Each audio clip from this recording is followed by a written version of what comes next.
Four Bengali হারানো সেই দিনের কথা। সঠিক উত্তরটি বেছে নাও। রবীন্দ্রনাথের দেখা পালকিখানা ছিল ঠাকুরদার আমলের, দাদুর আমলের, ঠাকুমাদের আমলের। সঠিক উত্তরটি হবে ঠাকুরমাদের আমলের। যারা পালকি বহন করে তাদের বলে বাহক, বেহারা, ডাক হরকরা। যারা পালকি বহন করে তাদের বলে বেহারা। লেখকের বাড়িতে গঙ্গার জল আনত শ্যাম, প্যারীদাসী, দুখন বেহারা।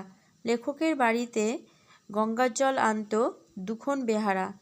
মুকুন্দলাল দারোয়ান কুস্তির প্যাচ কষে কানা পালোয়ানের সঙ্গে, রামদাসের সঙ্গে নিজে নিজেই। মুকুন্দলাল দারোয়ান কুস্তির প্যাচ কষে কানা পালোয়ানের সঙ্গে।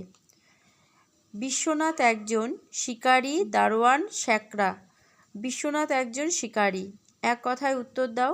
লেখকের বাড়িতে পালকিখানা কবেকার? লেখকের বাড়িতে পালকিখানা ঠাকুরমাদের আমলের। কজন বেহারা পালকি বহন করত? 8 জন বেহারা পালকি বহন করত। কে ধামা কাখে বাজার থেকে তরিতরকারি আনত? প্যারীদাসী ধামা কাখে বাজার থেকে তরিতরকারি আনত। ধুনুরি কি কাজ করে? ধুনুরি তুলা ধুনে লেপ বানানোর কাজ করে।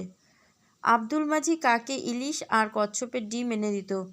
আব্দুল মাঝি লেখকের দাদাকে ইলিশ আর কচ্ছপের ডিম এনে দিত।